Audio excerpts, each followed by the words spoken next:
Donc, comme prévu, ce soir c'est un cours spécial. Doublement spécial, c'est comme bon, on est déjà dans la suite du Tanya, on est au chapitre 26. Le chapitre 26, c'est une nouvelle partie du Tanya. Erev Tov. Baruch atah Adonai Eloheinu melech hakol nהיה bidbaro. On temporise jusqu'à que nous rejoignent nos amis. Salut Franck. Franck Marshall nous rejoint. Donc, en résumé, par rapport au shiur précédent, vous vous rappelez que on a parlé notamment de ce qu'on appelle Ava Mesuteret, cette force incroyable qui se trouve à l'intérieur de chaque juif, qui s'appelle l'amour caché pour Akadosh Baruch Hu. Tout le monde aime Dieu, simplement c'est caché, il faut le dévoiler. L'avantage, c'est qu'en fait, c'est un travail, le travail qui nous est demandé, c'est pas de créer cet amour, ce contact, c'est un contact naturel présent à l'intérieur de chacun d'entre nous. Maintenant, pour pouvoir faire ce dévoilement, si on peut dire, au travers de la Torah, des mitzvot, de la pratique, il y a une donnée très importante qu'on a besoin absolument de maîtriser, on a besoin surtout de développer, c'est le sujet de la simcha. Alors, la simcha dans la joie plutôt dans le service de Dieu, c'est pas un mieux, c'est un but en soi. D'accord ? C'est un accessoire nécessaire pour un service de Dieu comme il se doit. C'est obligé. Ah oui, comme on dit en hébreu, Muchachim liot besimcha. Vous connaissez la chanson en hébreu?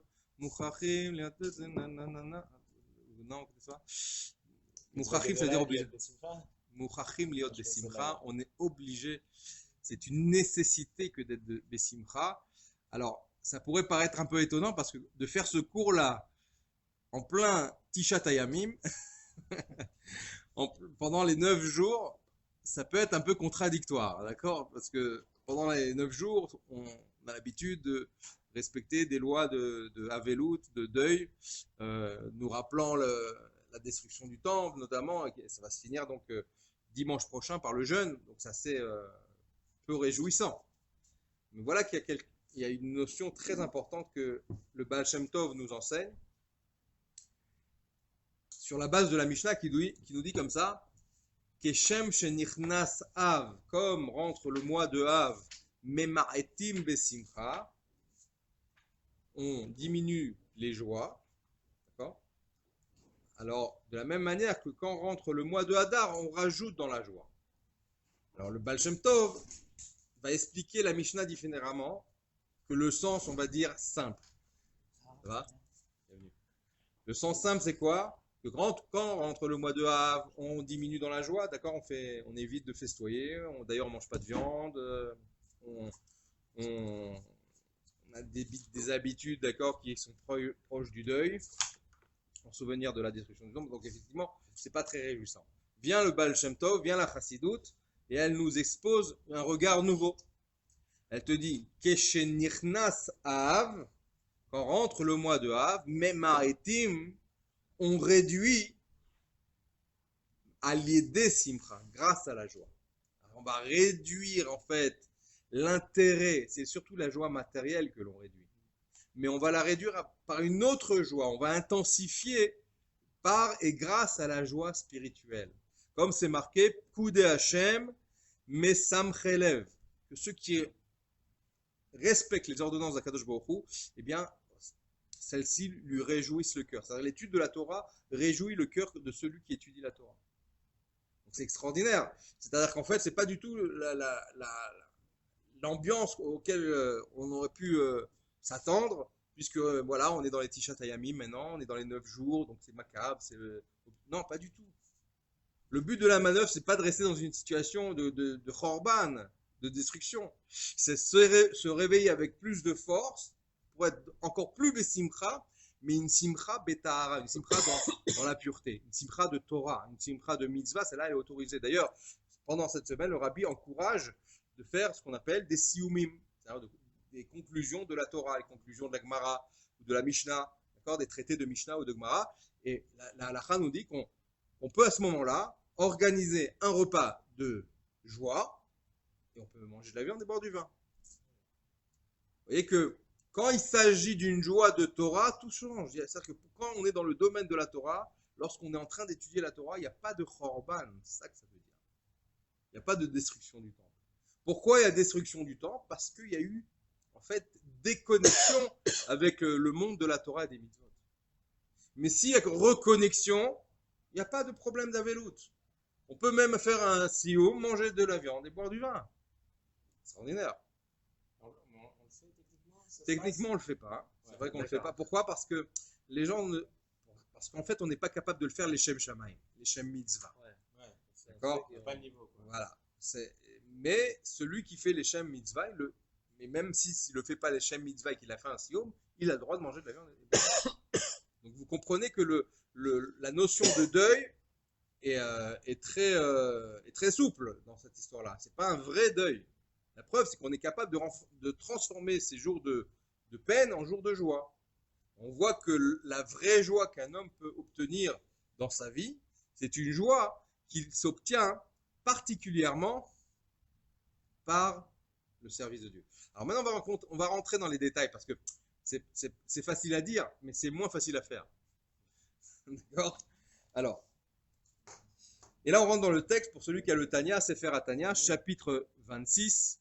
On va rentrer dans le détail, on va commencer à comprendre comment on va devenir joyeux, comment on va se réjouir, comment on peut atteindre une joie durable, d'accord, dans la Avodat Hashem. Parce que des fois, on a des raisons de ne pas être joyeux, hein.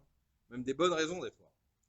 Alors, malgré les bonnes raisons, entre guillemets, comment entretenir cette joie, cette simcha dans la Avodat Hashem. Alors, on rentre dans le texte, on y va, c'est parti. Baram Kigonda Tzarich li Odoi Klal Gadol. On a besoin de faire connaître en fait qu'il y a un grand klal, une grande généralité dans ce qu'on appelle le service de Dieu. כמו שניצחון לנצח דבר גשמי כגון שני אנשים המתאבקים זה עם זה, להפיל זה את זה, הנה גם אחר אחד הוא בעצלות וכבדות, ינוצר בקל ויפול. L'Admour Azaken prend un exemple très significateur, celui de deux hommes qui se combattent. Deux hommes qui se battent l'un contre l'autre. Qui est celui qui va gagner le combat? Est-ce que c'est le plus fort? Est-ce que c'est le plus technique? Qui est-ce qui va gagner le combat? Le combat va être gagné en vérité par le plus rapide. Ça, c'est très important. Pourquoi le plus rapide? Le rapide dans la Avodat Hashem, ça veut dire quoi? Qu'est-ce qui fait que quelqu'un perde son combat? Vous savez pourquoi? Parce qu'il a été lent à la détente. Entre le rapide et le fort. Si quelqu'un est très fort physiquement face à quelqu'un qui est moins fort physiquement, mais que celui-ci est plus rapide, plus zélé dans sa technique, d'accord, il va gagner celui qui est plus fort physiquement. Il nous dit c'est pareil dans le service de Dieu. Quand est-ce que je vais en fait gagner mon Yetzer Hara? Quand je vais être zélé, je vais être rapide. Mais pour être rapide, j'ai besoin de quoi? D'être Bessimcha. Pourquoi? Parce que c'est la joie qui me rend rapide dans la Avodat Hashem. T'as compris? Parce que qu'est-ce qui va me ralentir dans la Avodat Hashem? C'est en fait la lourdeur. Et la lourdeur vient de la tzvut, de la tristesse, qui pousse à la paresse. D'accord? Quand quelqu'un est triste, il a envie de rien faire. Voilà, il préfère aller dormir, c'est tout. Et encore. Quand quelqu'un est simcha, mais rien n'est lourd. Rien n'est problématique. Tout peut être, en vérité, accessible. Vous comprenez?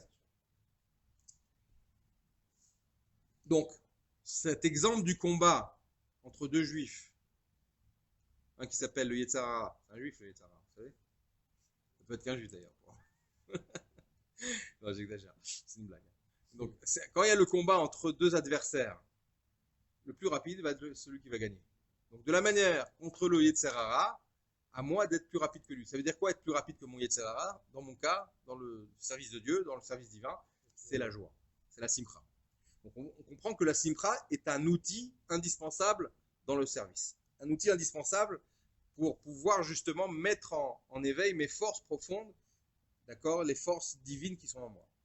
Kacha mamash nous dit l'Admor Azaken, il en est de même ainsi, véritablement, benitzachon hayetzer, pour vaincre le yetzer hara, ifshar lenatzro, il est impossible de le vaincre, beatzlut ukvedut, par la tristesse, par la paresse et la lourdeur, oui.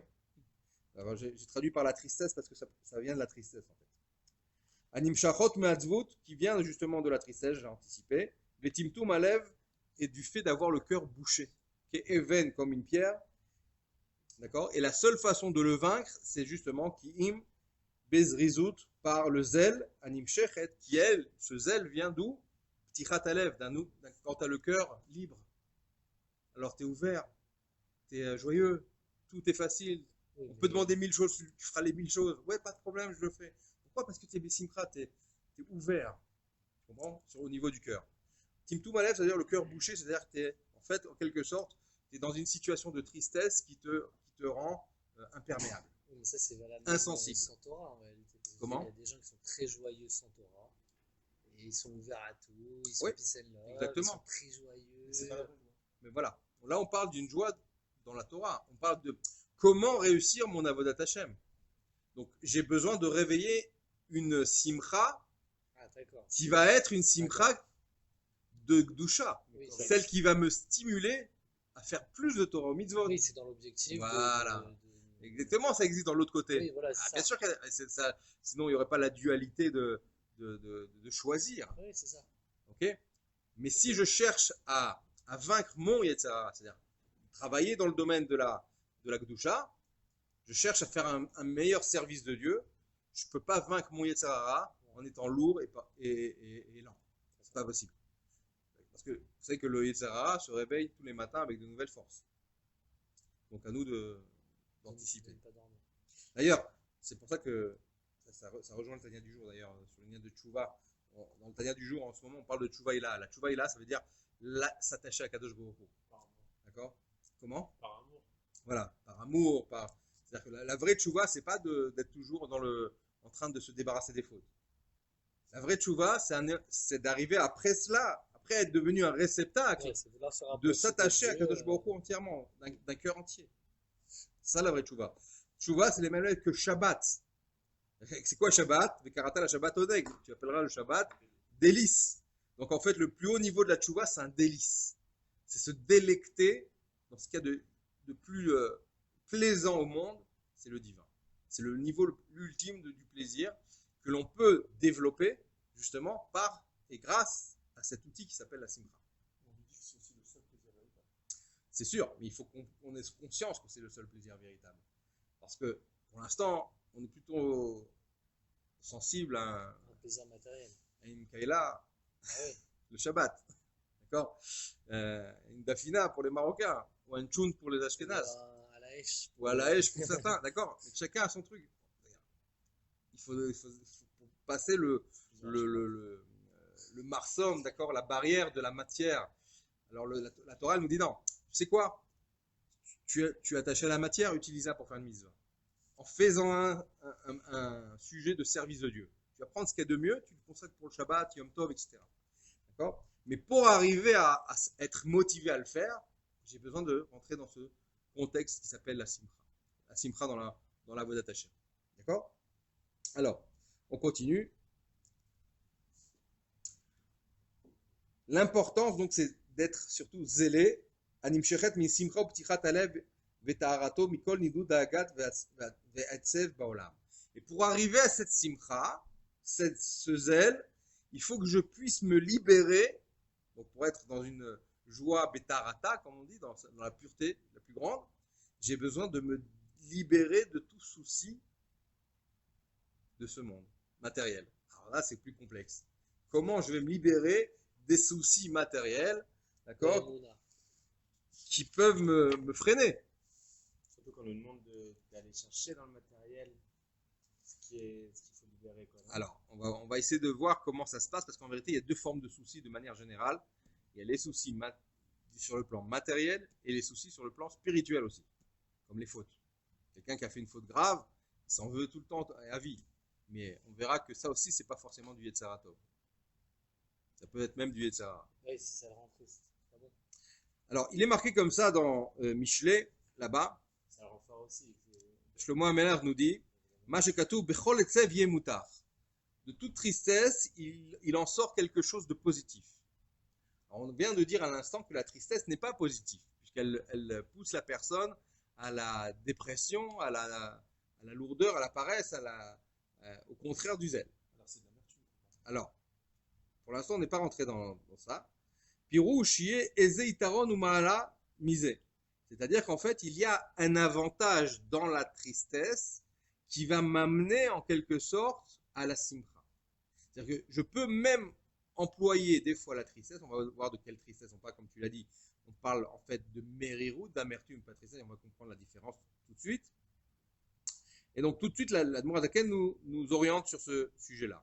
Iné adraba milashonze, de ce langage-là employé par le roi Shlomo, machma, j'en déduis que quoi? Sha'etzev mitzad atzmo en bo ma'ala. Si le roi Shlomo nous dit il y a un avantage de la tristesse, d'accord, on peut en tirer un avantage, ça veut dire que de manière générale, il n'y a pas d'avantage dans la tristesse. C'est quelque chose à repousser au maximum, premièrement. Alors, en quoi ça peut être des fois un outil aussi? Je n'ai pas compris ce que vous venez de dire. Shlomo Amelach a dit que c'était un avantage à la tristesse. Bechol etzev yeh mutar. Dans la tristesse, il y a aussi un avantage. C'est-à-dire que la tristesse, c'est pas terrible, mais on peut trouver quand même. Il y a des fois, dans la tristesse, on peut trouver quelque chose de positif qui peut m'aider à être bessimcha. Ah, C'est bizarre. Là, je vais plus loin. Peut-être parce que je m'exerce un peu de moi-même, je m'observe triste, alors je me dis non, faut pas. On va voir dans le texte. Tout de suite, l'Admour Azaken nous répond, il nous dit comme ça, Oadraba, mais la shonze, premièrement, on comprend que la tristesse, c'est quelque chose à repousser au maximum. Il n'y a pas d'avantage. Comme dirait l'autre, il n'y a aucun intérêt à se soucier. Le souci n'apporte aucune solution. Okay, donc, tant qu'à faire, ne jamais se soucier. La peur n'empêche pas le danger. Les gens se rongent plus que ce qu'il n'en faut. D'accord? Rak she'agia ve'avo mimeno ezeitaron. Simplement, des fois, il peut y avoir un avantage. C'est-à-dire, ve'ainu. Asimcha mitit b'Hashem elokav, d'obtenir la vraie joie dans le service de Dieu. J'ai besoin des fois de passer par une étape, et j'emploie le mot plus précis, d'amertume, pas de vraie tristesse. D'amertume. C'est-à-dire, Abba achar etzev amiti, leti mezouanim el avonotav, shemar nafsho velev nishbar. Cette amertume qui va jaillir en fait du regret de la faute qu'il aura commis dans le passé. Et du fait qu'il va regretter sa faute, il va en arriver à un cœur brisé. D'accord? C'est la tchouva, c'est le principe de la tchouva. Le premier degré de tchouva. Chez Aliédé, que grâce à cela, Nishbera Ruach Hatuma, et là c'est très important, c'est le Zohar qui nous dit ça, que quand quelqu'un est triste de ses fautes, c'est-à-dire qu'il regrette d'avoir transgressé la volonté de Kadosh Baruch Hu, il va briser l'esprit d'impureté, Vesitra Achara, il va briser en fait aussi les forces du mal de l'autre côté, au Michitza Shel Barzel, et aussi la paroi de fer qui s'est interposée entre lui et le bon Dieu. Amafseket beno le ben avinu shebashamayim kemo shekatuv bazohar, comme c'est marqué dans le Saint Zohar, à la Passouk, sur le verset qui dit Roar nishbera, lev nishbar. Comment on va briser l'esprit de l'impureté qui est en nous, ce dont on a parlé tout à l'heure, que des fois on peut avoir le cœur bouché. Bouché pourquoi? À cause de l'impureté des fautes, qui nous font perdre notre sensibilité à la Torah Mitzvot. Pas envie de prier, pas envie d'étudier, pas envie de ceci. Pourquoi? Du fait qu'on a contracté cette impureté de la faute. Des fois, ça peut être des petites fautes répétitives, qui sont des fois plus graves que des fautes très graves. Et comment j'enlève cette obstruction dans le corps? Voilà, il faut briser son cœur. Le pleur, l'amertume qui pousse des fois à pleurer, à verser une petite larme, d'accord, permet de briser l'esprit d'impureté qui est à l'intérieur de soi. Et donc en fait, en quelque sorte, c'est comme ça que je brise les chaînes qui m'ont enfermé dans la prison de la faute. D'accord? Tatit la mort, c'est Misirut Nefesh. Roar Nishbara à l'Av Nishbar. Comment traduire, comme vous venez de le dire, Roar Nishbara, Lev Nishbara? Comment on traduit que c'est le roi Touma dont il s'agit ici? Roar Nishbera, comment briser? En fait, c'est le Zohar. Là, je traduis le Zohar, donc je traduis déjà en traduction assistée. Roar Nishbera, l'esprit de l'impureté brisé, je l'obtiens grâce au Lev Nishbar. C'est ça ma question, parce que le pasouk, là, le pasouk, il y a marqué Roar Nishbera, Lev Nishbar. Voilà. Il n'y a pas marqué Roar Touma Nishbera, Lev Nishbar. C'est pour ça que je suis là. J'ai rempli mon rôle. J'ai traduit avec le commentaire qui va avec. C'est-à-dire, si tu vas dans le texte du Zohar là-bas, alors il rentre en détail et il t'explique que le Ruach, Nishbera, ça parle de la Sitra, c'est aussi Ruach tout est fait, ça parle aussi de la Sitra Chara, ça parle de l'autre côté. Et comment je casse? En fait, je brise les forces du mal, l'esprit de l'impureté qui bouche mon cœur, par l'Ev Nishbar, par le cœur brisé. Pourquoi ils l'ont mis dans ce sens-là? Comment? Pourquoi ils n'ont pas mis Lev Nishbar ou Ruach Nishbera? Parce que c'est par un Lev Nishbar qu'on casse. Ah, ça, c'est une question. Pourquoi c'est Ruach? Parce que tu dis, tu veux briser l'impureté qui te retient, voilà, c'est ça. C'est-à-dire qu'il faut comprendre qu'il a pris que la partie du texte qui nous intéresse ici. Ouais. C'est tout un texte, on ne peut pas mettre tout le texte, mais là, c'est l'esprit. Tu veux briser les barrières qui t'empêchent de te développer dans ton mitzvot, brise ton cœur. En fait, et ça c'est très important, vous vous rappelez, on en a déjà parlé dans le passé, dans les cours précédents, le gros du travail, c'est avec nous-mêmes. L'autre n'est que notre reflet, en fait. Donc, si tu veux trouver la solution à tes problèmes, tu la trouveras à l'intérieur de toi-même. Et dans le Lachon du Tanya. Alors, on revient dans le Lachon. Et là va se réaliser le début du verset, parce que c'est un verset comme dans Télim qui a été pris, hein, d'accord, expliqué par le Zohar. Zifre Elohim Ruach Nishbera. Quelle est l'offrande que tu amènes à Dieu? C'est un esprit brisé, l'esprit de l'impureté. Hein, et donc toi, en quelque sorte, lorsque tu as ce cœur brisé, tu as brisé les forces du mal qui t'ont encerclé, qui t'ont emprisonné. Mais à ce moment-là, la suite du pasouk, c'est quoi? Tashmien isason besimcha. Alors tu me feras entendre joie et réjouissance. Réjouissance et joie.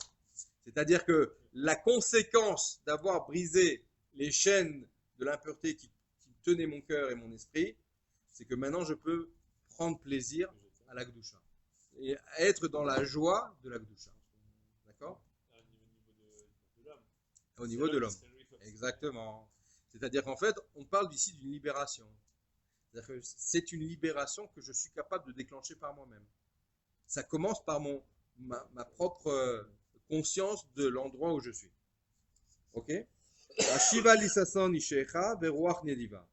Et après, le passouk continue là-bas. Ramène vers moi la réjouissance, ça sonne, Ishecha, de ta délivrance, Veruach Nediva, pardon, et l'esprit de largesse, c'est-à-dire l'esprit de la Gdusha. Autrement dit, que cette simcha qui va suivre en fait ce parcours du combattant, qui est celui de briser les chaînes de l'impureté, l'esprit d'impureté qui est en soi, à cause et grâce à une tristesse de Gdusha. La tristesse de Gdusha, c'est celle qui mène à la simcha. En fait. D'accord? Et c'est pas de la vraie tristesse, c'est de l'amertume, comme tu l'as dit tout à l'heure. Alors à ce moment-là, de là va suivre une véritable joie, une joie de Gdusha. Donc cette amertume, c'est un renforcement en fait. En fait, c'est un retour, oui, c'est un renouveau, c'est un redémarrage dans la vie. D'accord? C'est le niveau 0 de la tchouva. Exactement. À ce moment-là, tu décolles. C'est le premier pas vers un décollage vers Dieu. C'est là que tu remets les pendules à l'heure.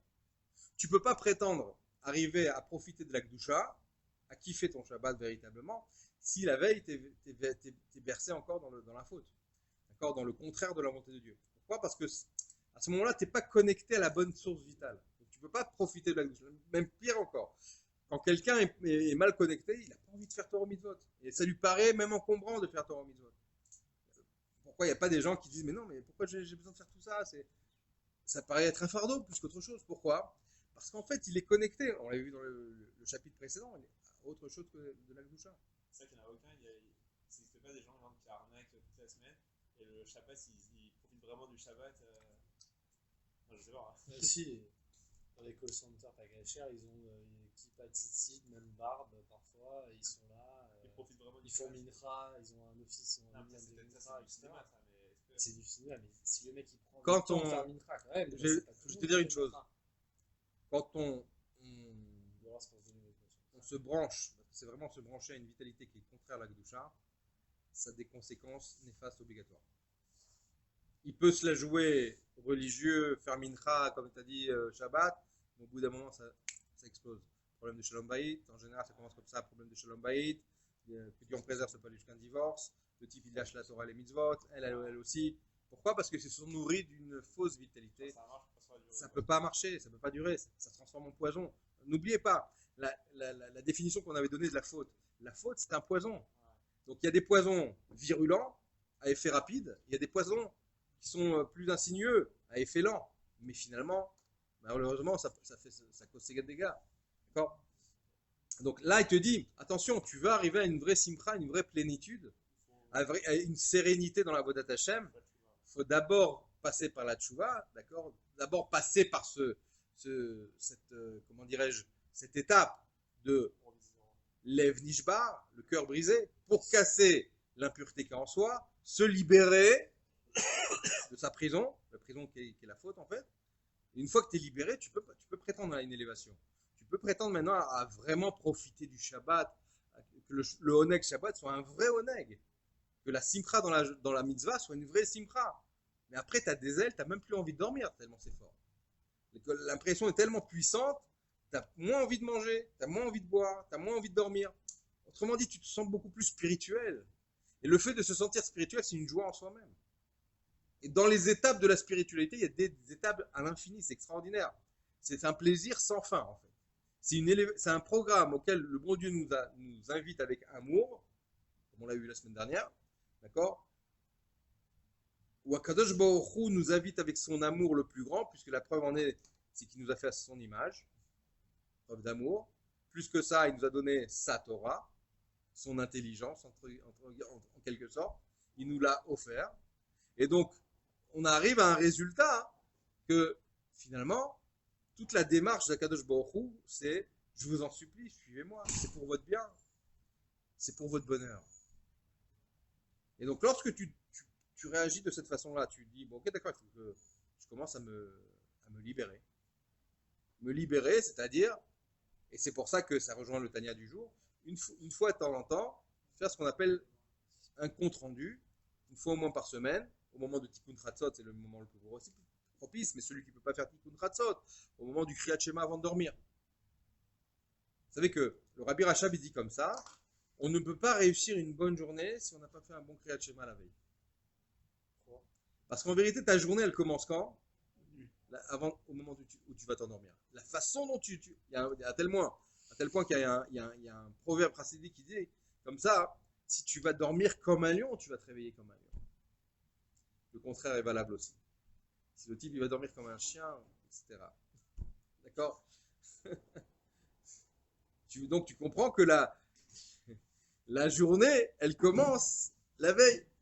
Elle commence avec cette rétrospection à l'intérieur, d'accord, ce retour vers Kadosh Baruch Hu, cette chouva. Donc là, l'Admour Hazaken nous invite à passer ces étapes.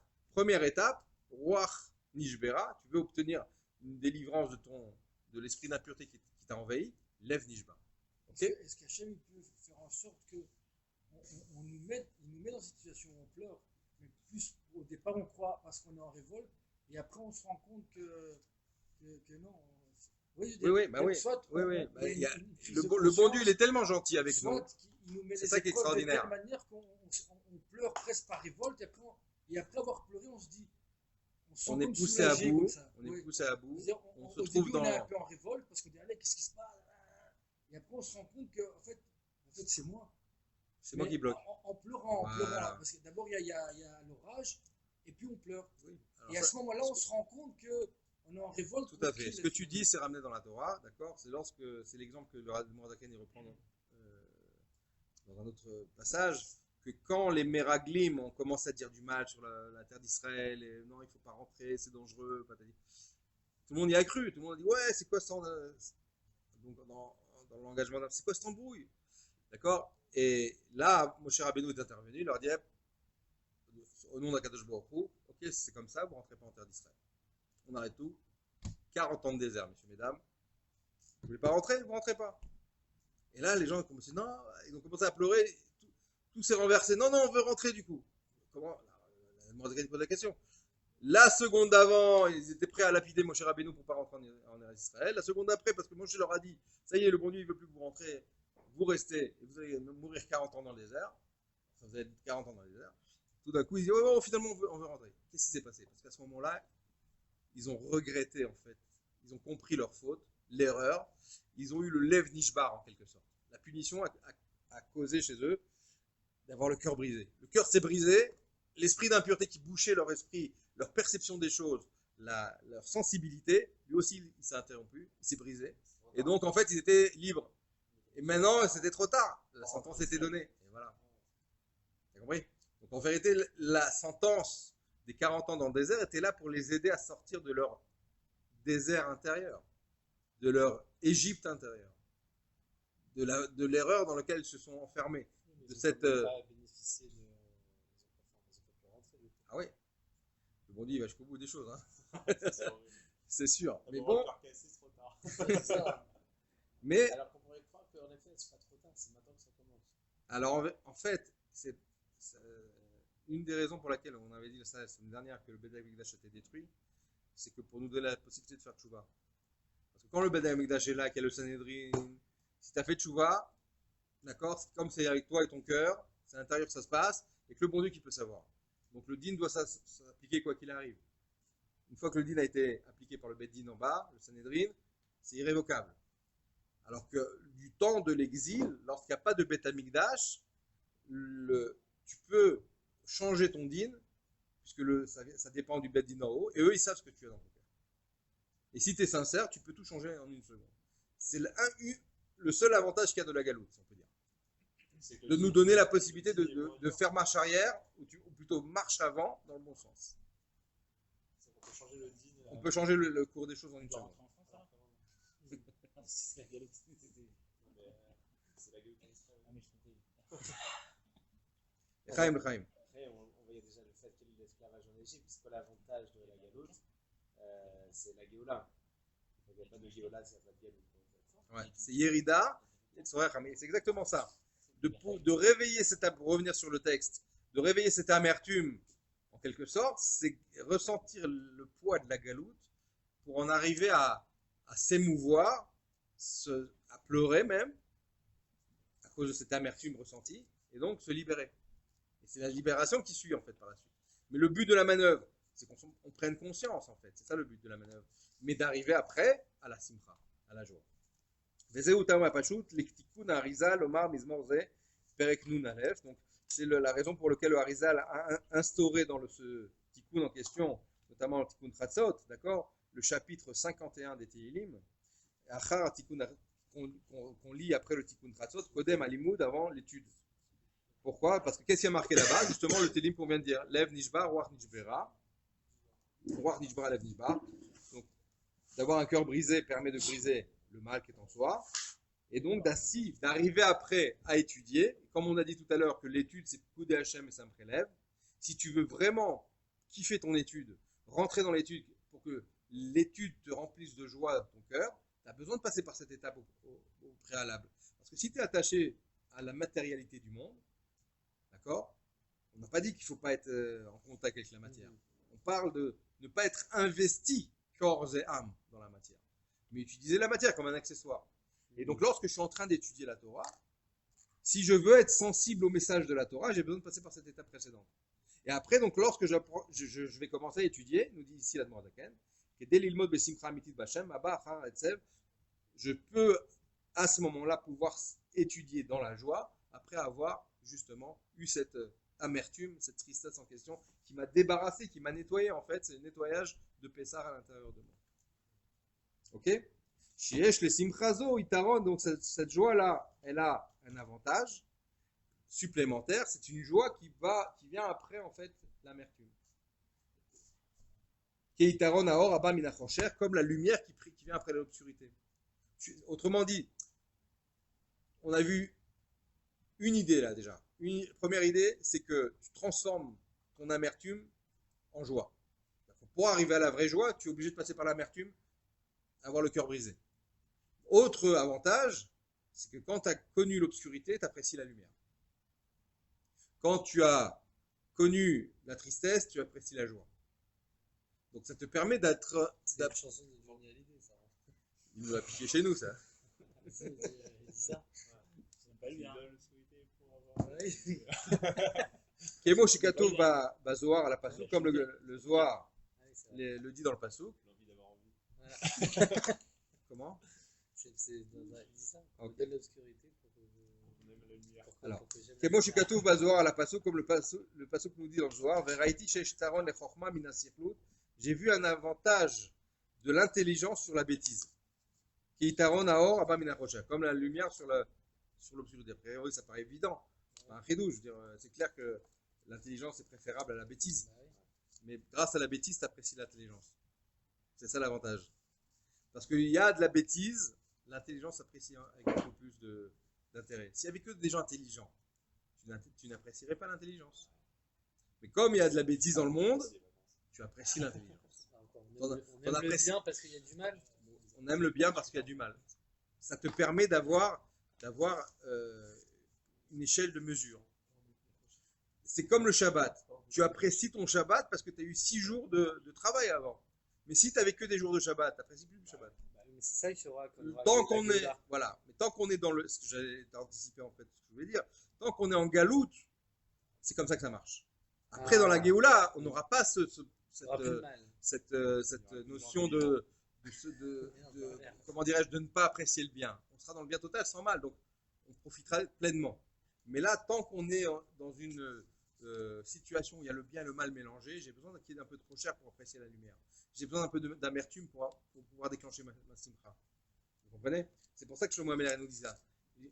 J'apprécie l'avantage que représente la lumière face à l'obscurité, parce que effectivement l'obscurité c'est quelque chose qui est pas agréable. La lumière c'est agréable. Vous avez développé après l'idée de comment on peut savoir si c'est de l'amertume à un niveau normal ou si on rentre dans une tristesse. Ah ouais.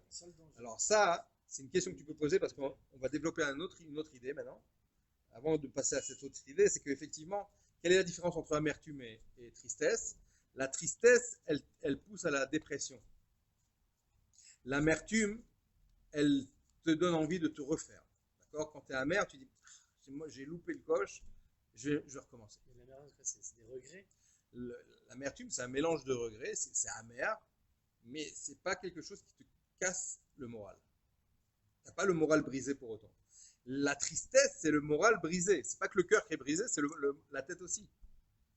D'accord? Donc la différence entre tristesse et amertume, c'est la différence qu'il y a entre le moral brisé et l'amertume et on va dire, en fait, le fait d'avoir envie de se refaire parce que j'ai loupé le coche. Je vais recommencer. Tu as envie de recommencer quand tu es amer. Tu n'as pas envie de recommencer quand tu es triste. C'est des remords. D'accord? Il y a des remords. Remords, ça vient de amer. Amer, remords. C'est proche entre ce qui est comestible et ce qui est indigeste. Voilà. Le remords, c'est le regret d'avoir fait quelque chose, alors que le regret, c'est le fait de ne pas l'avoir fait. C'est ça. C'est vrai.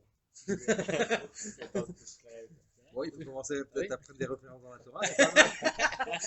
Genre, Ce soir, il est pas en forme. Il vaut mieux avoir des remords que des regrets. C'est ça la phrase.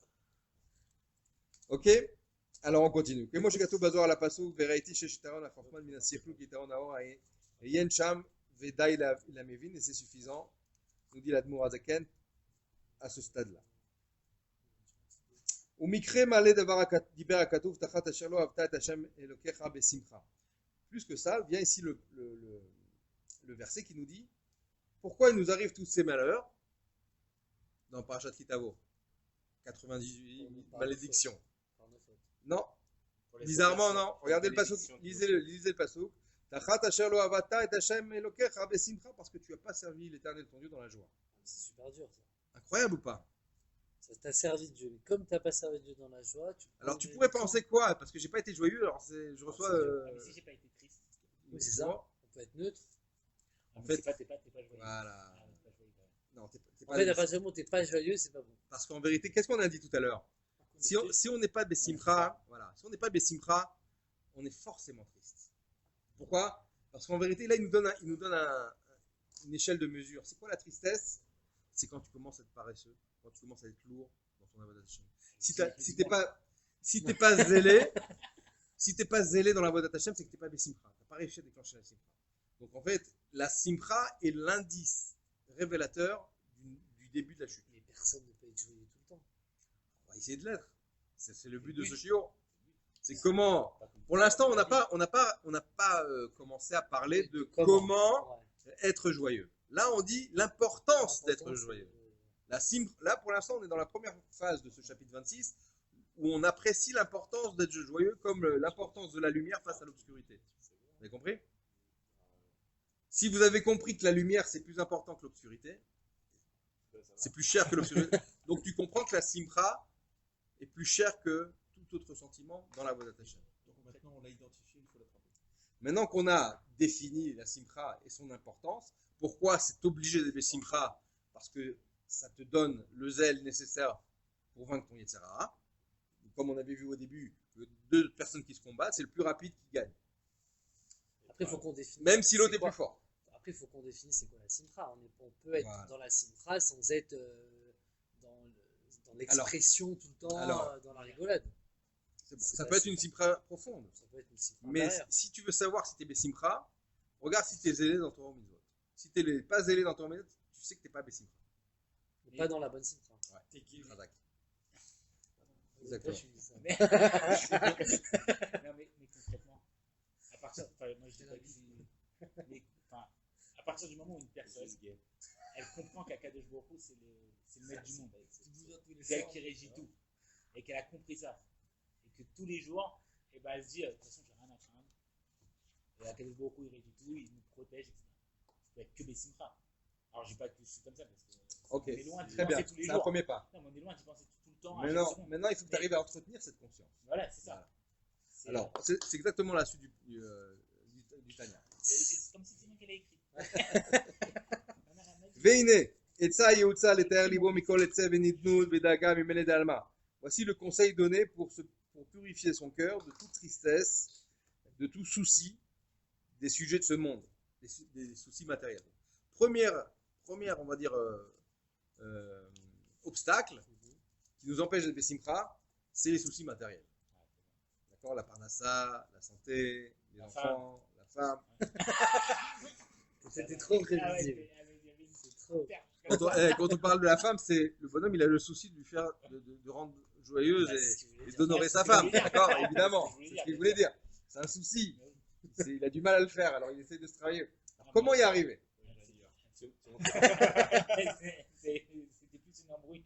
Bon, bien que la demande ne parle pas de la femme ici, il parle de Bnei Chayom Zoné. Les trois choses qui sont le plus compliquées, c'est les enfants, le souci de réussir dans leur éducation, la santé et la parnassa, qui sont les trois soucis importants que l'homme auquel est confronté durant Pourquoi sa la vie. santé, c'est un souci, sachant que ça On a dépend pas de quelqu'un nous. qui a atteint la maladie que Dieu en préserve. Oui, mais ça dépend pas de nous, c'est pas entre nos mains. Si, Bah, la santé, c'est pas entre nos mains. c'est entre nos mains, monsieur, puisque on est dans le sioum du Rambam en ce moment. Le Rambam ramène justement que si on veut être préservé des maladies, il faut avoir une bonne condition physique, c'est-à-dire une bonne nutrition, un bon rythme de vie au niveau du sommeil, etc. Ça évite 99% des maladies. Maintenant, Oui, mais autre ça, il y a des chose, gens qui sont, autre chose, la maladie qui est sont- aussi le résultat des fautes. On n'est pas Voilà. malade par hasard. Voilà. D'accord? Quelqu'un qui a mal au pied, c'est qu'il y a un problème de zaka. Quelqu'un qui a mal à un endroit ou à un autre, c'est parce qu'il a un problème dans Torah ou Mitzvot. Maintenant, C'est difficile de dire ça. Hein. maintenant, non, on va pas rentrer dans tous les cas. Genre, Ah, et non, là, le petit bébé qui est né avec une maladie congénitale. Que Dieu en préserve. On ne parle pas de ce cas-là. On parle des cas classiques de Monsieur Tout le Monde, d'accord? Quand il y a une tuile qui est tombée sur ton rétroviseur, d'accord? Tu t'es foulé la cheville, d'accord? Les mots courants, d'accord? Dans ces cas-là, il faut faire Cheshbon Nefesh. Ça a une raison spirituelle. Il y a une négligence qui a eu lieu. Voilà, exactement. Alors, il nous dit comme ça. Quand il s'agit des problèmes matériels. Mudad zot l'école, Mahamar Abetenuzal, qui est bien connu le passouk que les chachamim nous enseignent, les sages nous enseignent, que Shem Shemevarech El Tova, comme on bénit sur le bien, le bon, en disant Baruch Ata Hashem Atova Metiv, ou on dit Shechianu, Pirouche Bagmara, les Kaboulé Besimcha, c'est-à-dire qu'on prend les choses avec joie pour le bien, eh bien, Kemo Simcha Tatova Tanigud Vanerit, même dans les choses négatives, eh bien, on se doit de prendre les choses aussi bien. On doit bénir à Kadosh Baruch Hu. Quand on entend une mauvaise nouvelle, on dit Baruch Dayana Emet, par exemple. D'accord? C'est-à-dire qu'en fait, prendre les choses avec joie en sachant que ça vient de lui. La première chose, c'est que tout ce qui m'arrive vient de Dieu. C'est pas le fruit du hasard, c'est pas de la malchance, c'est dirigé, supervisé par Akadosh Baruch Hu. Donc si je sais ça, déjà, je sais que je dois comprendre qu'Akadosh Baruch Hu, son seul but avec moi, c'est que je réussisse ma vie. Donc, quand il m'arrive quelque chose de négatif a priori, c'est en vérité un bien profond. Comme un papa qui va redresser son fils. D'accord? Ou alors comme un médecin qui va donner à un patient un cachet très amer. Mais c'est pour son bien. D'accord? C'est pareil. Les problèmes matériels, en général, sont des solutions, en fait. Les problèmes matériels sont aussi des fois des opportunités. C'est-à-dire qu'il faut avoir un regard exact sur les choses, d'être, comme on a dit tout à l'heure, d'avoir cette conscience permanente que à Kol Bamilema, tout vient d'en haut. Il n'y a pas de hasard. D'accord? Et comme il nous dit ici maintenant, qui gamzo, car parce que cela aussi, les tova, c'est pour le bien. Rakshena niglit venirit le'enebasa, parce que simplement, c'est pas dévoilé à nos yeux. Ça vient d'un niveau très haut dans la Chassidut, dans la Kabbalah, qui s'appelle Mialma Deit Kassia. Ça vient du monde caché. Chez les Mala Mialma Deit Galia, qui est au-dessus du monde dévoilé, nous dit le Zohar. C'est un bien tellement profond qu'il est caché. En fait, vous savez, comme on a dit à plusieurs reprises, l'origine de la Neshama du juif, c'est Yud Ke Vav Ke. D'accord? Mais les parties qui se dévoilent le plus chez nous, c'est les deux dernières lettres, Vav et He. De la même manière, le monde est régi par Yud Ke Vav Ke, profondément au-dessus du Shem Elohim. Vav et He, c'est le monde de Bria, le monde de Yetzira et le monde d'Asiel, les deux mondes inférieurs, et le monde de la matière notamment. Les mondes Yud qui sont liés avec la lettre Yud et la lettre He, c'est Atzilut et Bria, ce sont le monde caché. Et quand on a un mal qui paraît comme mal, c'est en fait un bien caché qui vient de ces mondes-là. C'est en fait proche de la Géoula. Comme c'est marqué d'autre part, chez où va, donc je reprends dans le texte, le monde dévoilé vient chez où Olam Hagilui, le monde du dévoilement, Vavhe, du nom de Dieu Havaye, Baruchu, Ve'alma, dit Kassia, le monde caché, c'est Yudke. Ou Yudke, c'est les lettres Yudke du nom de Dieu, Yudke Vavke. Vezé chez Katou, c'est ce qui est marqué, Ashra Gever, Ashati Asrenu, Yudke. Maintenant, vous comprenez le passage qui nous dit comme ça, heureux soit l'homme que Dieu met à l'épreuve. Et regardez comment Dieu est écrit ici, Yudke, pas Yudke Vav. Yudke. C'est-à-dire que quand Kadosh Baruch Hu veut montrer son amour profond et caché, et il tient tellement à toi qu'il va te redresser, donc il met la personne à l'épreuve, il s'habille dans Yudke uniquement. On peut dire, il va te faire pleurer. C'est pas qu'il va te faire pleurer, on va dire qu'il va te nettoyer. Ben oui, il va te faire pleurer. C'est comme la maman qui. C'est comme la maman qui va prendre le bébé, qui a fait sur lui, d'accord, il enlève la couche et commence à lui rincer, d'accord, le derrière, d'accord, et le bébé il commence à pleurer, le froid, en vérité c'est pour son mère. Oui, mais. Voilà. Même si lui, l'intérêt c'est pas qu'il pleure. Mais il pleure parce qu'il Mais parce qu'il. Voilà. Après, il se rend C'est compte exactement la même situation qu'on a avec Akadosh Baruch Hu. Pourquoi on se met à pleurer? Pourquoi on en souffre? Parce qu'on comprend pas. Est-ce que c'est en rapport avec l'histoire du rabbi que vous avez raconté la dernière fois sur le juif qui devait se marier avec une Goya et qui est passé voir le rabbi, enfin qui voulait pas aller voir le rabbi, qui est tombé devant le rabbi et qui lui a dit je vais me marier avec une Goya. Ouais, alors Et le rabbi lui a répondu je suis jaloux. je suis jaloux de toi parce que Oui. parce qu'Akadosh Baruch Hu il t'envoie Une épreuve que moi je n'aurais pas. épreuves que moi je n'aurais pas. Mais là concrètement, quoi? C'est ouf, c'est très bien. Ah, bah, le mec il nous envoie jamais des épreuves, frère. Ah oui, on doit pas. Mais concrètement, là, lui cette épreuve, ce monsieur-là, Pour lui, c'était pas une épreuve. pour lui, c'était pas une épreuve. Non, parce qu'il voulait se marier avec la non-juive. Bah oui. Ouais. Alors, Alors en fait, Mais le après- rabbi lui a dévoilé qu'en vérité, c'est une épreuve. Ne prends pas ça comme une partie de plaisir, parce que c'est pas une partie de plaisir, c'est une épreuve.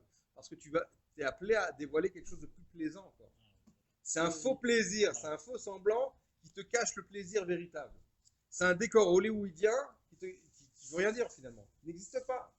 C'est un leurre. C'est Hollywood. Voilà, c'est un leurre. Donc, Exactement. il va devoir quand même faire le 2 de cela.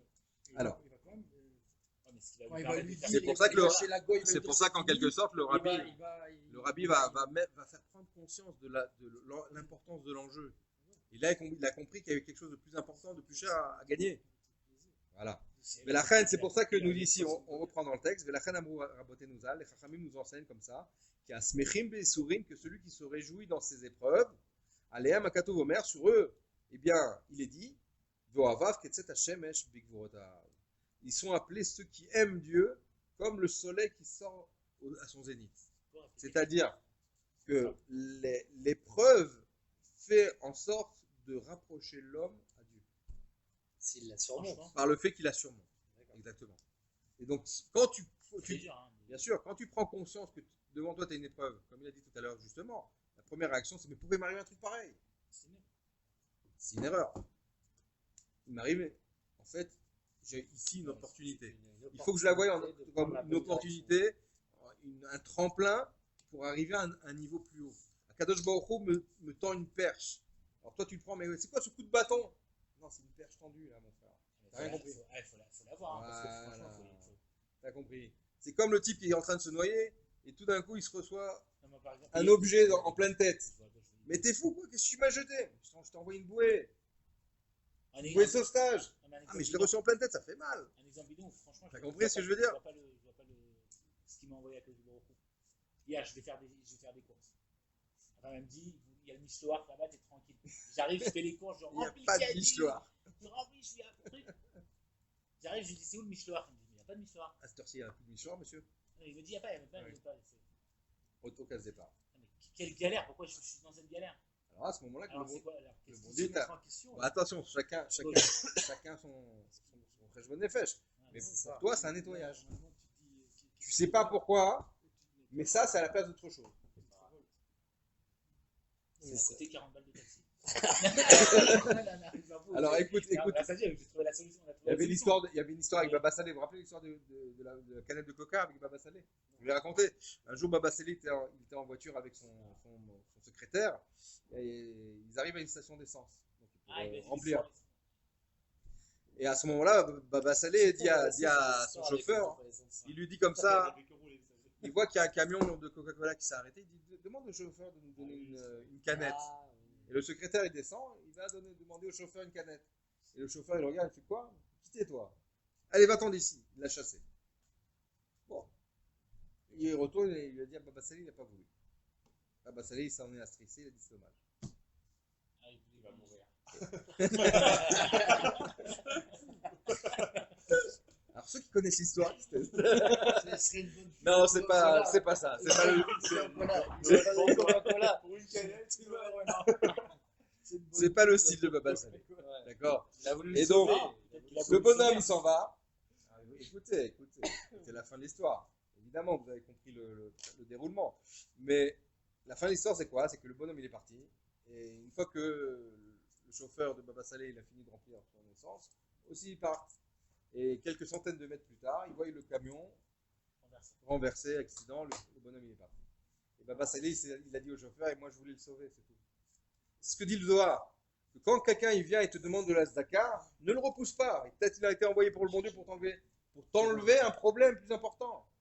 Il t'a envoyé une solution. Donc quand il t'arrive C'était une petite galère, mais sur le moment, ça m'a énervé. voilà, c'est une galère, mais tu te dis, si le bon Dieu m'a envoyé cette galère, merci, c'est à la place d'autre chose qui est peut-être plus galère. Et là peut-être je m'en sors pour pas cher. Tu comprends? C'est une façon de voir les choses. Exactement. Voilà. Donc là, c'est un exemple concret qui peut arriver à chacun. Moi, j'ai raté mon bus, pourquoi? Mais pourtant je suis sorti à l'heure. C'est quoi cette galère? Tu sais pas, c'est que le bus il a eu un accident et tu as été sauvé, mon frère.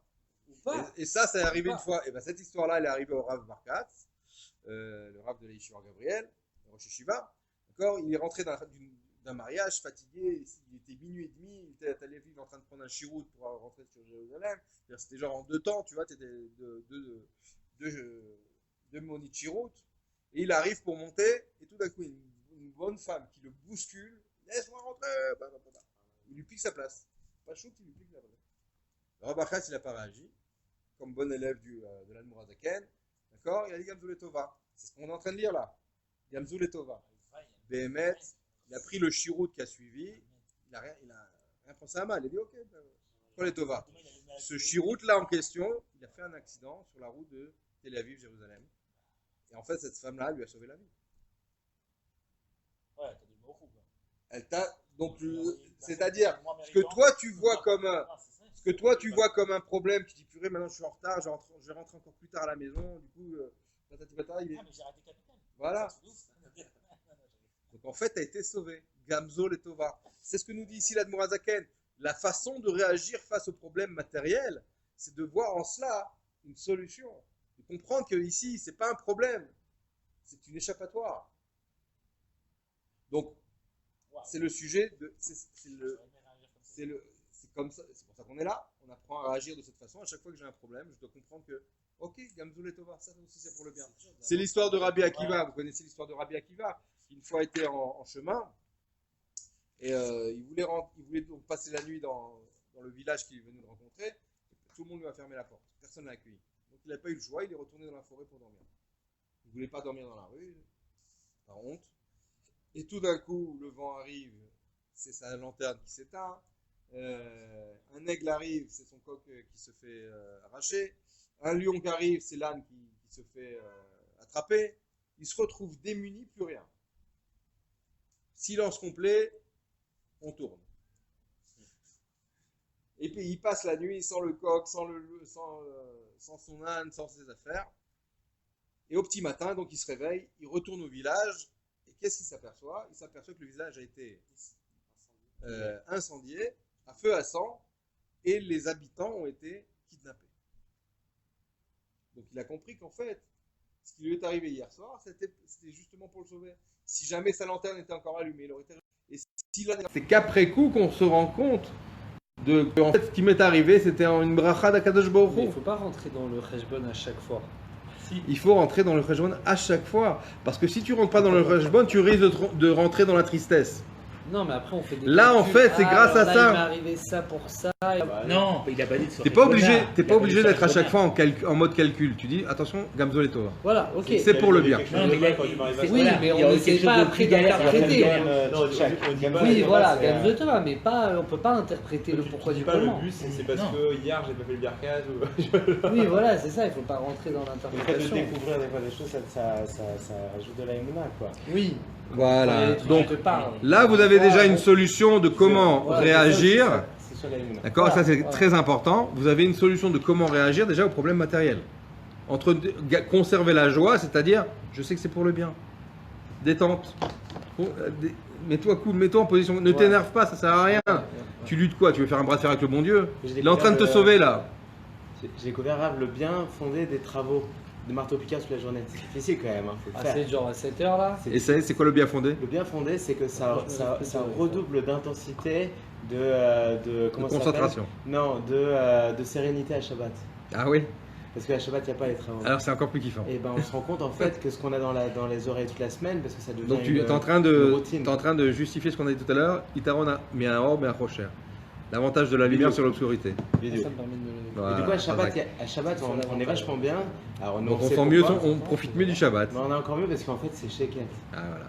Non, Ok, alors on continue. Qui a simcha donc en fait, l'épreuve qu'il a sur le plan matériel, d'accord, les enfants que Dieu en préserve, la santé ou la parnassa.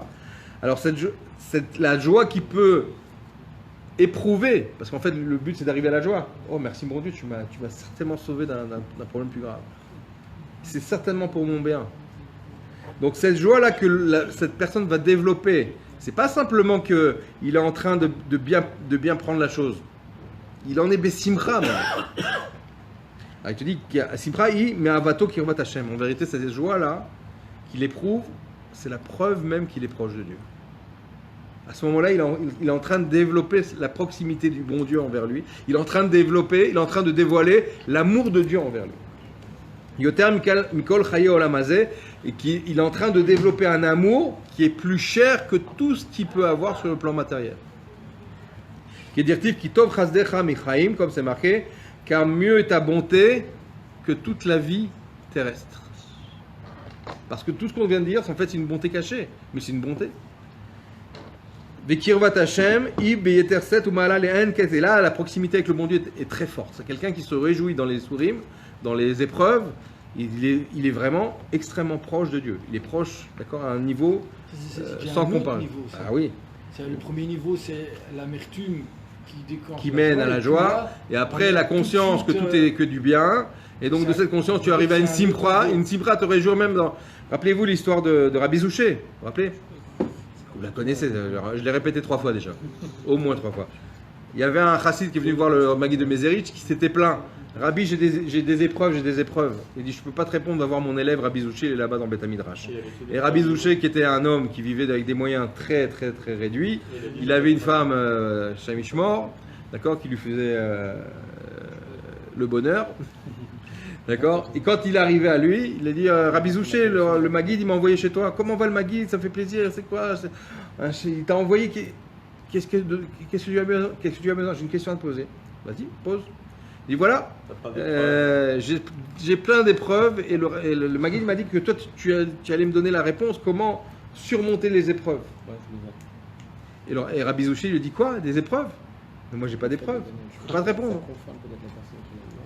J'ai aucune épreuve. Donc, pour lui, c'est-à-dire qu'il a un degré où il voyait, non seulement il voyait la Shgacha Prati, la providence, que Gamzo est tovassé pour son bien, mais en aucun cas c'est une épreuve. Finalement, tu comprends, tu renverses l'histoire. Mais c'est pas une épreuve que je traverse, c'est une solution. C'est un bienfait. C'est un baiser d'Akadosh Baruch Hu. C'est vrai que des fois il y a des situations comme ça où tout va tellement mal qu'on se dit bon, tu vois, tu lâches prise, tu vois. Quand vraiment tu vois, t'as catastrophe, t'as pris ton avion, ta valise, tu retrouves pas. Et après, alors là, tu dis je lâche tout. C'est clair, c'est divin. L'histoire est divine. Ça peut pas être autre chose. D'accord. Mais là, c'est la bonne. Il y a un petit sort de rein, tu vite voltage, c'est bon, tiens mes chaussures, c'est bon. C'est tellement loin, tu dis. Bah, c'est un peu comme Rabbi Akiva, quoi. L'histoire. Il a été sauvé. C'est un sauvetage. Tellement loin, tu te dis. C'est pas possible, j'arrête, tu vois. Non, c'est-à-dire que t'es en sauvetage, t'as été sauvé. Alors on continue. Ibeyeter setumala le anket, be'alma ditkasea ki sham chivion uzo veyoshev beseter elion, comme c'est marqué là-bas, qu'Akadosh Baruch Hu se cache dans ces mondes-là. D'accord? Yoshev beseter elion, il est assis discrètement dans les mondes supérieurs. C'est-à-dire qu'il est imperceptible. Donc des fois il y a des choses qui nous arrivent, on ne comprend pas pourquoi, mais on sait que ça vient d'un bien caché d'en haut. Dans les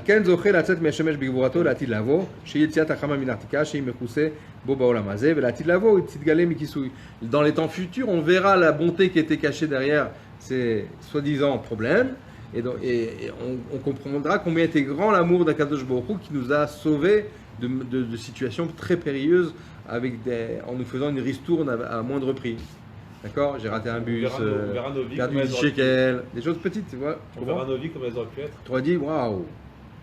Parce qu'en fait, on remercie pas suffisamment Akadosh Baruch Hu. On le remercie que quand il y a des vrais grands nissim et niflaot. Mais si tu regardes, en vérité, peut-être tu as des milliers de nissim. Le bon Dieu, il a fait depuis le jour de ta naissance. Tu n'es même pas au courant. Et toi, tu prends ça comme une galère.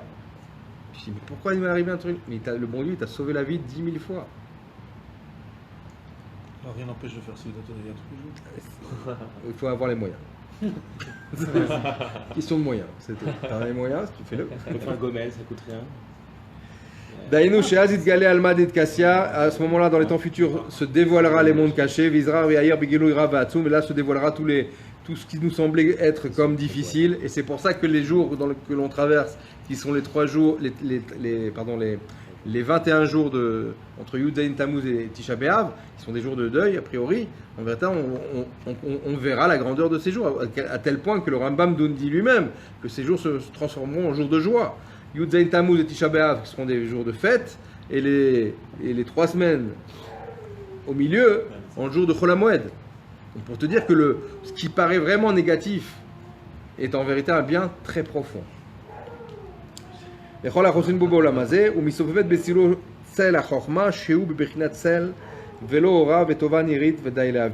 D'accord, c'est d'être à l'ombre de Dieu. Quand on est en fait dans l'épreuve, c'est être à l'ombre de Dieu. C'est obscur une ombre, mais en vérité, tu es à l'ombre de Dieu. C'est le bon Dieu qui te fait de l'ombre.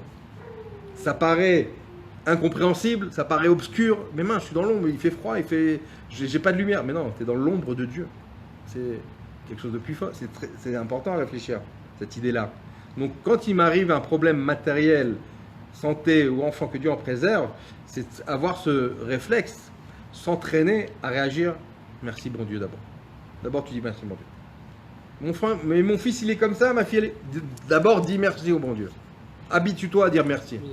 Pourquoi ça c'est un conseil personnel. Pourquoi je te dis habitue-toi à dire merci? Parce que tu peux dire merci à Kadosh Baruch Hu, il t'a certainement fait un bien. C'est la preuve de ta confiance. Maintenant que tu as dit merci, tu vas voir que le chose va se révéler comme un bien dévoilé. C'est-à-dire que tu amorces la chose comme qui était cachée et qui paraissait être négatif. En disant merci, tu commences à dévoiler la chose en étant quelque chose de profondément positif. Mais il y a des choses qui ne sont pas du fait de Dieu. Ça veut dire... si, Quoi? Bah si je parle mal à ma femme, que je la frappe, que je suis méchant, ah ouais, t'as raison, là, ouais, t'as raison. Et qu'elle veut divorcer, c'est pas Dieu qui m'a envoyé un divorce, c'est ma faute. Bah oui, il y a quand même une responsabilité. Bah oui, donc je peux pas dire... ah bah merci mon Dieu, tu m'as envoyé des preuves. Ah non, on parle pas de ça. C'est pas lui qui m'a, c'est moi qui me l'ai soumis. On parle pas de la responsabilité de tes actes qui ont causé un dégât. Tu peux pas dire sur ça, merci bon Dieu, nous l'avons enlevé. Non, voilà. C'est clair qu'on parle pas de ça. On parle de quelque chose qui dépasse, de moi. Qui est indépendant. Donc, comme lui hier soir, il est parti faire les courses et il pensait qu'on pouvait faire une ovala, d'accord. Et puis non. Ok, là c'est indépendant. T'as compris, c'est indépendant. On parle pas des choses qui dépendent de toi, donc c'est sous ta responsabilité. Si mes enfants parlent mal, il y a chez les enfants ta part de responsabilité. Voilà. Évidemment, on parle pas de ça. D'accord, on parle pas de ça. Bien sûr. Alors là, on a bien compris pour les sujets sur le plan matériel. Maintenant, sur les sujets sur le plan spirituel. Tu pourrais dire, d'accord, je comprends pour les choses matérielles, c'est un bien caché. Mais quand il s'agit des avéros, si quelqu'un a fait une avéra et qui s'en soucie, qui s'en attriste, c'est bien ou c'est pas bien? C'est bien. C'est de son fait, du coup. C'est pas bien. Parce qu'à cause de ça, il n'aura pas la force de travailler, il n'aura pas la force de se lever peut-être, il va être en dépression. C'est-à-dire que même sur les sujets spirituels, il y a une façon de les traiter, de les gérer. Les problèmes spirituels, de faute notamment, tu as une façon d'y penser. Il y a un moment pour cela. Il y a un temps pour cela. Oui, mais sur le ton du retrait, quand même. On va voir, bien sûr. Mais c'est-à-dire, alors, de quoi je parle, vous allez comprendre tout de suite. Mais quand on est dans la tristesse à cause des sujets de ce monde, si la tristesse elle vient, elle te dit, même si tu es triste à cause des fautes commises, tu dois aussi trouver les bons conseils pour t'en dégager. Même ça, Kadosh Baruch Hu, il ne veut pas que tu sois triste. Alors, mais il faut faire tchouva quand même. Je ne peux pas être triste de mes fautes. Voilà. Mais il faut que j'ai le cœur brisé quand même, c'est ça la méthode. Alors, comment on résout l'équation là? On va voir. Ar tarich lomar beshat avoda. Quand est-ce que tu dois repousser ça et ne pas faire cas? C'est quand tu es en train de travailler, tu es dans tes affaires, tu es en train de prier, tu es en train d'étudier. En fait. Tu mets ça à l'écart, c'est pas le moment. Il y a un moment précis pour ça. C'est quand? Kriyat Shem alamita. Vidouille. Tachanoun. Tu as des moments pour ça. À ces moments-là, tu as le droit de t'attrister, te pleurer, compagnie, te vider et te libérer. Et voilà. Maintenant, c'est-à-dire qu'il y a des moments propices à cela. À ces moments-là, tu le fais. Mais si ça vient, tu es en train de faire ton marché et tes courses, et tout d'un coup, tu as un coup de blues, parce que tu dis, ouais, qu'est-ce que j'ai fait? J'ai mal parlé à mon copain, regarde ce que j'ai fait, j'ai peut-être volé mon voisin. Alors ça, il te dit, tu repousses, c'est pas le moment. C'est plus que ça, c'est pas que tu repousses, c'est pas le moment. C'est une tentative du Yetzer Hara pour te casser le moral à un moment qui n'est pas le moment de réparer. Donc c'est une tentative du Yetzer Hara. Donc tu dois comprendre que quand il s'agit des sujets matériels ou des sujets spirituels, il y a deux façons de réagir. Les sujets matériels, Gamzol et Tova. Les sujets spirituels, les problèmes spirituels qui te turlupinent, il y a des moments pour ça. C'est pas au moment de ton travail, c'est pas le moment où tu es avec ta femme et tes enfants, c'est pas au moment où tu es en train de prier ou étudier. Mais quand c'est une faute commise vis-à-vis d'un autre juif, à plus forte raison. Il y a des moments pour réparer. Ok, tu fais ton compte. Je peux plus réparer. On s'est croisés, on s'est énervé. Tu lui envoies une lettre, un mail, un SMS, un WhatsApp. Je m'énerve avec un taxi, chose très courante. Je m'en veux. Je me dis, quand même, j'ai levé le ton trop vite. Trop tard. Donc, d'accord, et alors? Et alors tu pries le bon Dieu pour qu'il t'aide à faire tchouva. sur ça. Mais lui, Le problème, c'est pas le chauffeur de taxi, le problème, c'est toi avec ta colère. Mais lui, ça lui a provoqué une peine, peut-être. Peut-être. Je pense pas. Indiscret, ça va tuer. Je pense qu'il s'en fout, frère. Ça, c'est possible aussi. Non, mais, non, mais c'est vrai, si la personne en face, on peut plus la retrouver, elle a de la peine. Du moment, mon Dieu, aide-moi C'est faux, à que tu réparer. commandes toujours avec Get Taxi, t'as les noms, le vrai nom, la plaque, Alors, la voiture. alors, peut-être que le bon Dieu, je ne suis pas le bon Dieu, d'accord, je ne me prétends pas de savoir, mais si t'arrive qu'un jour quelqu'un te crie de la même façon, d'accord, tu répares ce que tu tu as pourrais fait. me dire, ok. T'as compris? Ok. Parce que t'as pas pu lui demander pardon, Oui, donc c'est il ça, te... ça peut être un- Il t'a peut-être épargné que tu lui fasses. C'est la même, c'est la même idée. Si quelqu'un a volé de l'argent, il il ne sait pas qui l'a volé, alors il le donne à Zdaka. Ou sinon, il va le perdre Il a dans pas- un de ces quatre. D'accord? Chez Tzarich la Avod Hashem. Pourquoi? Donc, c'est certainement pas au moment où tu es en train de servir Dieu que tu dois penser à tes fautes. Genre, tu es en train d'étudier la Torah et puis un coup de mélancolie arrive. Non, parce que tu dois servir aussi Dieu dans la joie. Ou la Hamida, c'est le meilleur exemple encore. Ou la Hamida, peu importe. C'est pas le moment. Au moment de Harvit. Ça gère un tas de choses. Quoi. Au moment de Harvit, par exemple. Et là, à Filou Michéou Baal et Sakim. Et il faut vite finir parce que le temps nous presse. Il nous reste quelques lignes. Et là, Filou Michéou Baal Asakim Vederech Eretz. Im Nofelo Etzev Vedaga Mimele Dishmaya. Beshat Asakav. Même si quelqu'un est en train de faire son business et il a des soucis, il est en train de se soucier des fautes qu'il a commis, ça aussi c'est du Yetzirara. C'est pas le moment. Biadoua chez Tarbulot Yetzirara. Kedel Apilo Achaka Betavot Chazve Shalom. Parce que le Yetzirara veut le faire tomber après dans la dépression. Et de la dépression, le faire tomber dans les plaisirs de ce monde, de la matérialité, qui vont le détacher de Torah Mitzvot et le détacher d'Akadosh Baruch Hu. Sheim Loken. Mein balo atzvut amitit bechamat avat Hashem ou irato be'emsat asakav. La preuve en est, c'est que pourquoi il est si mal à l'aise avec lui-même, il est en dépression, il est en mélancolie, au moment où il est en train de faire du business. Si ce n'était que le Yitzhara qui est en train d'essayer de le provoquer pour le faire tomber. D'accord? Veine ben shenafla lo atzvut beshat avoda betalmud Torah ou betfila. Alors que ça soit dans ses affaires, dans l'étude de la Torah ou dans la tfila. Zot Yassim Alibo, il mettra dans son cœur qui en zazman grama, c'est pas le moment de penser à ça. D'accord? Kaet la tzvut amiti de rentrer dans une telle tristesse. Les dagot avonot ramourim chazoj, même s'il s'agit des fautes très graves commises. Des fautes comme chayav mita, chayav karet. C'est pas le moment, tu as des moments précis pour ça. Tu as Yom Kippour, tu as Chanoun, tu as Kriyat Shema Lamita, etc. Rak la zot tzarich voaetim beshat akosher beyeshuv adaat. C'est pour ça qu'on doit se fixer des temps bien particuliers de réflexion, de méditation sur la grandeur d'Akadosh Baruch Hu et la gravité des fautes que j'ai commises afin de me sensibiliser et faire le travail de tchouva comme il faut. Il y a des moments pour faire tchouva, c'est pas tout le temps. C'est comme quelqu'un qui vend de la marchandise, il peut pas constamment faire l'inventaire du stock. Il va le faire une fois par semaine, une fois par mois, une fois par an. Sinon, il ne peut pas vendre. Voilà, c'est pareil dans la Vodat Hashem. Ok, me voir Edzo Bemakom Acher, comme c'est expliqué aussi autre part dans Geret HaTshuva. Vesham Idbar Gamken, ki miyad achar shenishbar lev be'etim kvuim ahem, azay yasira etzav milibo legamre. Et donc, lorsqu'il va commencer à travailler sérieusement, de façon organisée, à briser son cœur de temps en temps pour justement obtenir cette joie dans la Vodat Hashem, alors il aura facilement la possibilité de pouvoir servir Dieu avec Emouna, d'une Emouna pleine, entière, d'accord, que premièrement Kadosh Baruch Hu a certainement effacé ses fautes, donc ça ne sert à rien d'y repenser. Si tu as fait tchouva sur ta faute et tu as été sincère, le bon Dieu t'a pardonné. On l'a vu dans le Tanya du jour, c'est pour ça qu'il y a marqué 3 fois par jour, Baruch Ata Hashem, Chanoun Amar Belissoir, merci l'Éternel ton Dieu qui multiplie les pardons.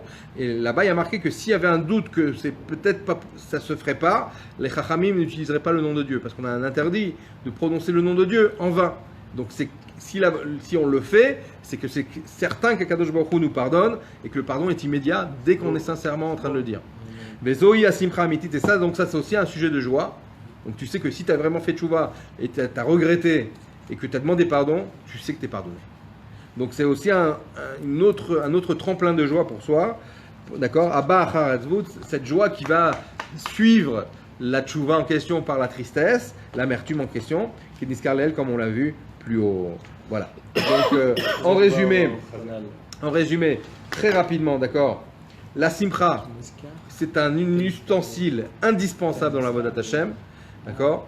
On doit apprendre à se dégager des problèmes matériels et aussi spirituels. Les problèmes matériels, en disant que Gamzu Letova, comme Rabbi Akiva ou Ish Gamzu, on n'a pas raconté l'histoire, mais rappelez-vous de l'histoire de Ish Gamzu, que tout est pour le bien, donc je ne dois pas me casser trop la tête avec les problèmes matériels, au contraire, ça ne doit pas être un sujet de tristesse, mais au contraire un sujet de joie. Et quand il s'agit des problèmes spirituels, sachez qu'il y a des moments, bien précis pour cela, d'accord, que l'on doit fixer pour se dégager des fautes commises. D'accord? Donc finalement, la joie, quel est le signe que je suis dans la joie? C'est quoi? À vous de répondre. Si je suis Dans la pressé dans la zélé dans la voie d'Hachem. Le zèle est le manomètre qui me permet de savoir si je suis Bessimcha ou pas. Voilà, merci de votre attention, de bonnes nouvelles, à bientôt et que Dieu vous bénisse. Sur Autovot. Merci. Merci.